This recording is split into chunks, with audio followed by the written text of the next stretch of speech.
Hello student, my self Fateh sir. और आज हम पढ़ेंगे मॉर्फोलॉजी ऑफ स्टेम, तने की आकारी की। First of all, what is stem?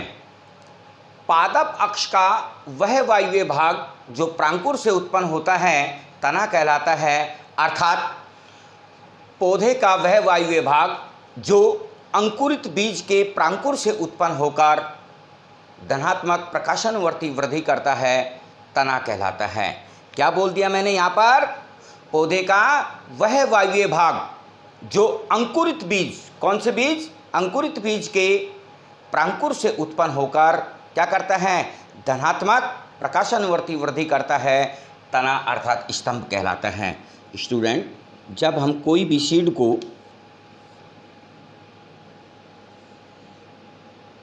बोते हैं तो वह सीड क्या करता है?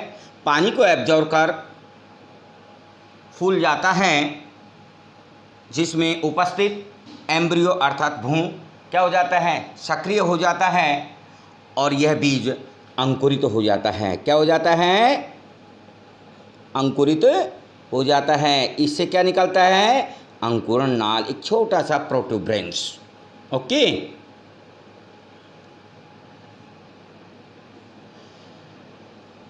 जिसमें आपने प्रीवियस वीडियो में भी आपने पढ़ा, नीचे की तरफ क्या निकलता है? मूलांकुर अर्थात रेडिकल, मूलांकुर अर्थात रेडिकल, एंड ऊपर की ओर क्या होता है बेटा?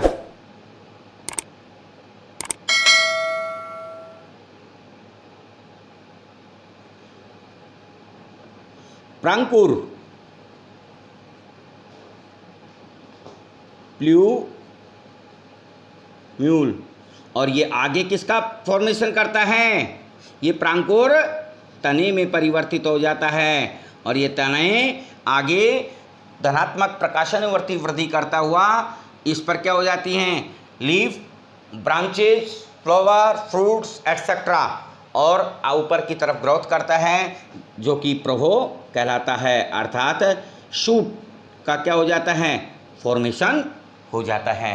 राइट, आई होप ये चीज़ आपको समझ में आ गई होगी कि स्टेम किसे कहते हैं, और स्टेम धनात्मक प्रकाशनवर्ती वृद्धि करता हुआ आगे की तरफ जब ग्रोथ करता है तो यह पर्व एवं पर्वसंधियों में विभक्त हो जाता है। इस पर शाखाएं, पर्ण, फल आदि, पुष्प आदि क्या हैं?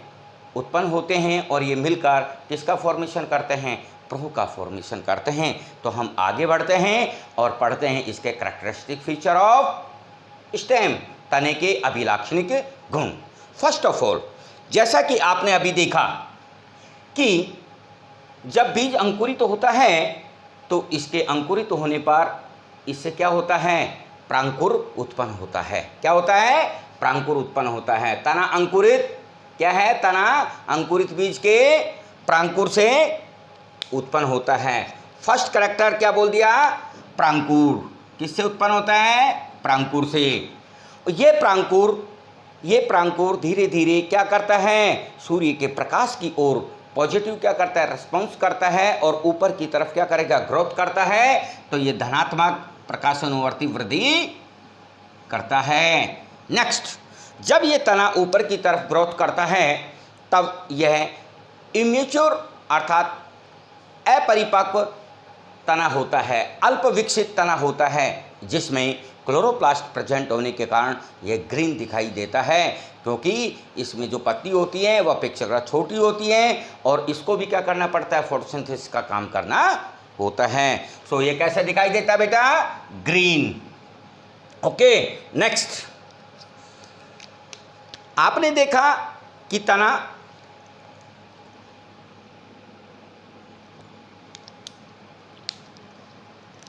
स्टेम जो होता है, ओके, इस पर क्या है? ब्रांचेज हैं। क्या है बेटा? ब्रांचेज हैं। किस पर? ये पर्व संधि। ओके, बीच में क्या हैं? पर्व हैं, ये ब्रांचेज हैं। और इन ब्रांचेज से क्या निकल रही हैं? लीव्स। क्या निकल रही हैं बेटा? लीव्स।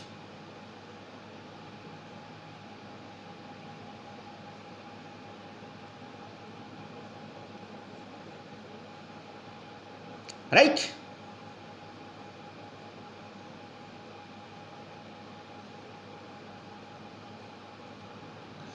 और ऊपर क्या है? फ्लावर्स। राइट। तो किसका फॉर्मेशन हो रहा है? That is known as shoot. क्या बनता है ये? प्रभु। किसका फॉर्मेशन होता है? प्रभु का फॉर्मेशन होता है। तो तने पर क्या होती है? पर्वसंधि। इसका मतलब क्या हो गया? नोड। एंड बीच में ये क्या है? पर्व। इसका मतलब क्या है? Inter node. कि तने पर पर्वसंधि पाई जाती हैं, और जो पर्वसंधि होती हैं उनसे क्या होती है? शाखाएं उत्पन्न होती है, और इन शाखाओं पर क्या पाई जाती हैं? ये तो क्या है? ब्रांचेस। और इन ब्रांच पर क्या हैं? लीव्स होती हैं। इस प्रकार यह मिलकर किसका होता है? प्रभु का फॉर्मेशन होता है। तो पर्व एवं पर्वसंधियां उपस्थित होती हैं तने पर, तथा इस तने पर पर्ण, शाखाएं, कलिकाएं एवं पुष्प आदि पाए जाते हैं, और ये सब मिलकर किसका फॉर्मेशन करते हैं? शूट का फॉर्मेशन करते हैं। नेक्स्ट, तने पर जो शाखाएं पाई जाती हैं बेटा, इनकी उत्पत्ति कैसी होती है? बहिर्जात होती है। एवं आपने देखा होगा बहुत सारे प्लांट के जो तने होते हैं उसको आपने छुआ होगा, तो उस पर किसी पर तो चुभन होती होगी, किसी पर रोमिल स्ट्रक्चर दिखाई देती होगी। ये जो रोम होते हैं ये तने पर क्या होते हैं? बहुकोशिकीय होते हैं। तो तने पर क्या होते हैं? मल्टीसेलुलर हेयर प्रेजेंट होते हैं। ये आपको अभिलाक्षणिक गुण मालूम हुआ। इट मीन्स हमने कैरेक्टरिस्टिक फीचर को स्टडी किया, और प्रीवियस वीडियो के अंदर हमने मॉर्फोलॉजी ऑफ रूट को स्टडी किया, और उसमें हमने कैरेक्टरिस्टिक फीचर्स को डिटेल में स्टडी किया। इट मीन्स अब हमें यह मालूम हो गया है कि तना और मूल अर्थात stem and root both are different in morphology, कि क्यों है ये मॉर्फोलॉजिकल डिफरेंस इनमें। ओके, तो अब हम क्या स्टडी करेंगे? मॉर्फोलॉजिकल कैरेक्टर्स को, मॉर्फोलॉजिकल जो कैरेक्टर्स हैं उसके आधार पर या उसके बेस पर शूट, स्टेम एंड रूट को क्या करना है? उनमें डिफरेंस देखना है। ओके, तो morphological difference,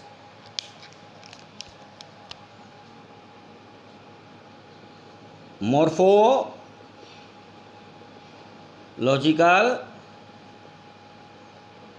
difference in between stem and root। Okay बेटा, आकारिकीय किसके? तना एवं मूल में आकारिकीय भिन्नता में क्या है? इनमें अंतर स्टडी करना है। फर्स्ट ऑफ ऑल,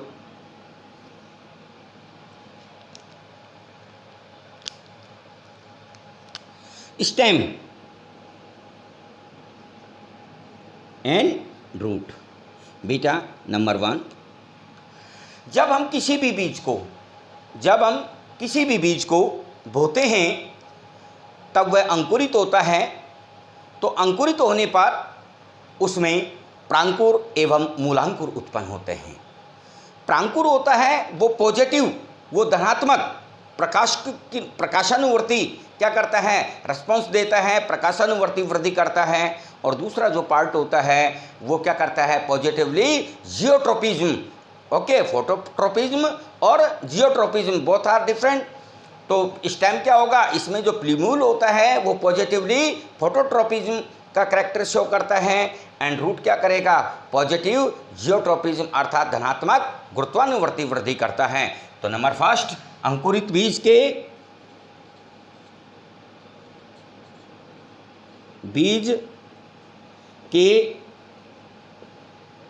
प्रांकुर अर्थात प्ल्यूम्यूल से उत्पन्न होता है। और रूट यह अंकुरित बीज के मूलांकुर अर्थात रेडिकल से उत्पन्न होता है। राइट।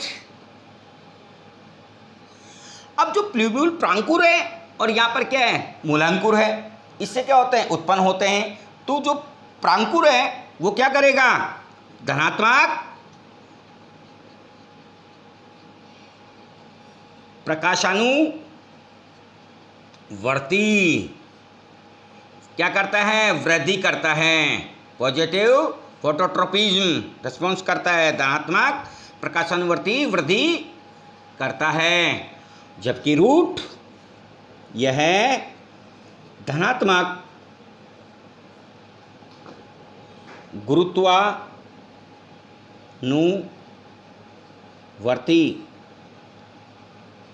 वृद्धि करता है। Right, positive geotropism. नेक्स्ट, जब ये वृद्धि करेगा किसमें, प्रकाश की ओर वृद्धि करेगा, तो इससे क्या होगा, इससे बोलिए क्या होगा, तने का निर्माण होगा और इससे मूल का निर्माण होगा। और जब हम देखते हैं इमेच्योर जो स्टेम होता है वो ग्रीन होता है, जबकि मूल नहीं होती है। यहाँ पर क्या होता है, अल्प विकसित तना हरितलवक के कारण कैसे दिखाई देता बेटा, हरा दिखाई देता है। जबकि मूल में हरितलवक का अभाव के कारण यह हरा नहीं दिखाई देता है। Right, okay. अब आप देखिए, जैसे जैसे तना आगे की तरफ बढ़ेगा, ऊपर की ओर धनात्मक प्रकाशानुवर्ती वृद्धि करेगा, वैसे वैसे क्या होगा, इसमें ग्रोथ होगी। तो यह पर्व एवं पर्व संधियों में विभक्त होता है। तने पर पर्व एवं पर्व संधियां पाई जाती हैं। ओके, तने पर पर्व एवं पर्व संधियां पाई जाती हैं। ओके, जबकि मूल पर सदैव अनुपस्थित। राइट, बच्चा अब ये देखिए बेटा, क्या कि तने पर जो पर्व एवं पर्व संधियां पाई जाती हैं, तो जहाँ पर पर्व संधि होती है, गांठ जैसी संरचना होती है, वहाँ पर शाखाएं भी उत्पन्न होती हैं और इन शाखाओं पर पर्ण पाए जाते हैं। और ऊपरी स्थान पर क्या होगा, कक्षस्थ कलिकाएं भी पाई जाती हैं। इस पर फ्लावर भी पाए जाते हैं और फ्लावर क्या हो जाते हैं, फ्रूट में परिवर्तित हो जाते हैं। अर्थात तने पर क्या होती है, पत्तियां, शाखाएं, कलिकाएं, पुष्प आदि पाए जाते हैं। तने पर शाखाएं, पर्ण, पुष्प, कलिकाएं क्या होती है बेटा, प्रेजेंट होती हैं। जबकि प्रेजेंट होती हैं तथा ये प्रोहु अर्थात शूट, प्रोहोतंत्र अर्थात प्रोहोतंत्र अर्थात शूट सिस्टम का फॉर्मेशन करते हैं। जबकि इस पर पार्श्व मूल पाई जाती हैं, जिससे किसका फॉर्मेशन होता है? मूल तंत्र अर्थात रूट सिस्टम का निर्माण होता है। टीचर, जब भी आप डिफरेंस करते हैं तो हमें क्या करना चाहिए? माइंड के अंदर जैसा कि हमने पढ़ा है उसका 1 बाय 1 स्टेप मालूम होना चाहिए, और उसको 1 बाय 1 स्टेप से ही क्या करना चाहिए? हमको इसमें डिटेल करना चाहिए। अदरवाइज हमारे जो डिफरेंस हैं वो क्या हो जाएंगे? मिक्स हो जाएंगे और हम गलत लिख देंगे। 1 बाय 1 जैसे मैंने बताया कि बीज के अंकुरण होने पर प्रांकुर उत्पन्न होता है। प्रांकुर से क्या करता है? धनात्मक प्रकाशनवर्ती वृद्धि करता है, राइट। और वह तना धीरे धीरे जब वृद्धि करता है तो शुरू में क्या होता है? अल्पविकसित होता है, तो उसमें क्लोरोप्लास्ट होता है, क्योंकि उसको फोटोसिंथेसिस भी करना होता है, तो वो हरा दिखाई देता है। अब वो वृद्धि करता है, उस पर उन पर संधियाँ होती हैं। जो पर्व संधियाँ होती हैं वहाँ पर शाखाएँ भी उत्पन्न होती हैं, और उन शाखाओं पर क्या होता है? लीव्स उत्पन्न होते हैं, और उस तने पर क्या है? फ्लावर्स भी होते हैं, फ्लावर फ्रूट में, और ये मिलकर के इसका फॉर्मेशन करते हैं सूट सिस्टम का। लाइक इस रूट भी ठीक इसी प्रकार से ही क्या है? इसमें रूट सिस्टम का क्या होता है? फॉर्मेशन होता है। ओके, नेक्स्ट, जो तना होता है उस पर बहुकोशिकीय रोम पाए जाते हैं। क्या पाए जाते हैं बेटा? ये यहाँ बोल देता हूँ, बहुकोशिकीय मल्टी सेलुलर हेयर क्या होते हैं? प्रेजेंट होते हैं। जबकि रूट पर क्या होते हैं? यूनी सेलुलर एक कोशिकीय रूट हेयर होते हैं। ये रूट हेयर इसमें क्या करते हैं? सॉइल से, मृदा से जल का अवशोषण का कार्य करते हैं, जबकि स्टेम के अंदर मल्टीसेलुलर हेयर होते हैं, वो उसके प्रोटेक्शन का कार्य करते हैं। आई होप आपको इनमें डिफरेंस अच्छे से समझ में आ गया होगा। Next, growing region of stem, तने के या तने का वृद्धि प्रदेश। पादपों में होल लाइफ, पादपों में जीवन भर वृद्धि पाई जाती है, जैसा कि हमने प्रीवियस वीडियो में बताया। जबकि एनिमल के अंदर एक निश्चित समय तक वृद्धि होती है। यह वृद्धि पादपों में उसके तने के शीर्षस्थ भाग में कुछ स्पेशल टिश्यू जो कि इमेच्योर होता है, जिसको कि विभज्योतक कहते हैं, उनके बार बार कोशिका विभाजन करने से उसकी लंबाई में निरंतर वृद्धि पाई जाती है। यदि उसके शीर्षस्थ भाग की अनुदैर्घ्य काट लॉन्गिट्यूडनल सेक्शन की स्टडी करते हैं तो उसमें 3 वृद्धि प्रदेश पाए जाते हैं। सबसे शीर्षस्थ भाग सबसे इमेच्योर पार्ट होता है, जो कि विभज्योतकी क्षेत्र या कोशिका विभाजन क्षेत्र कहलाता है। ओके, नेक्स्ट, उसके नीचे दीर्घिकरण क्षेत्र पाया जाता है। कौन सा पाया जाता है बेटा? दीर्घिकरण क्षेत्र पाया जाता है, अर्थात elongation region. And third, maturation region अर्थात परिपक्व क्षेत्र पाया जाता है। राइट बेटा? तो फर्स्ट, विभज्योतकी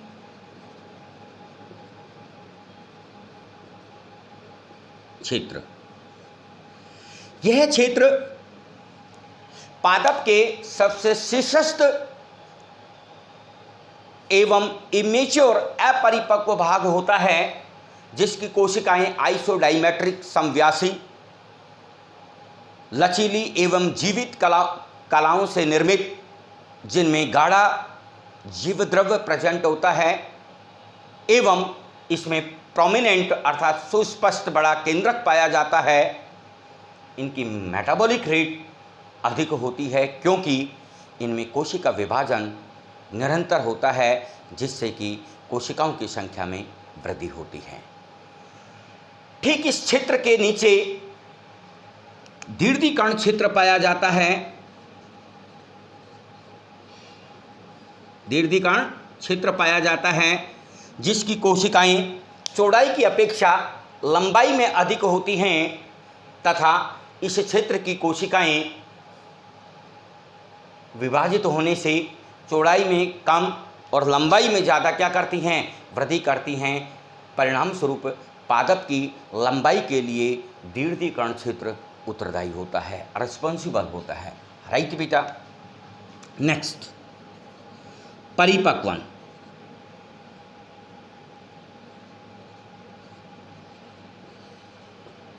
बेटा फर्स्ट ऑफ ऑल, परिपक्वन एवं परिपक्व, मैच्योरेशन एंड मैच्योर के अंदर हमें डिफरेंस मालूम होना चाहिए। मैच्योरेशन ये प्रोसेसिंग में है, इसके अंदर क्या है, डेवलपिंग। जैसे कंट्री के अंदर होता है एक डेवलप कंट्री, एक डेवलपिंग कंट्री। डेवलपिंग कंट्री का मतलब होता है वो विकासशील होता है, उसमें अभी गुंजाइश है, वो प्रोग्रेसिव है। और डेवलप्ड का मतलब ये होता है कि उसमें पूरा विकास हो चुका है। ठीक उसी प्रकार से परिपक्वन क्षेत्र की जो कोशिकाएं होती हैं उनमें कोशिका विभाजन की कुछ क्षमता पाई जाती है, जबकि परिपक्व क्षेत्र होता है उसमें कोशिका विभाजन की क्षमता क्षीण हो जाती है। वो कोशिकाएं क्या हो जाती हैं, स्थायी हो जाती हैं। राइट बेटा। तो इस यह परिपक्वन जो क्षेत्र होता है यह अपेक्षाकृत चौड़ा एवं स्थायी भाग होता है। ओके, आई होप ये टॉपिक आपको समझ में आ गया होगा। और जो जनरल मैंने इसकी जानकारी दी है उसमें कोई भी आपको क्वेश्चंस यदि समझ में नहीं आया हो, कोई डाउट हो, प्लीज़ आप मेरे कमेंट बॉक्स में आप पूछ सकते हैं, क्योंकि नेक्स्ट जो वीडियो आने वाला है मोस्ट इम्पॉर्टेंट वीडियो है, टाइप्स ऑफ स्टेम, तने के प्रकार। और उसमें मैं आपको इसके भी जो आपको डाउट हो वो क्लियर कर दूंगा। प्लीज़ मेरे चैनल को लाइक, शेयर एंड सब्सक्राइब करें। Thank you.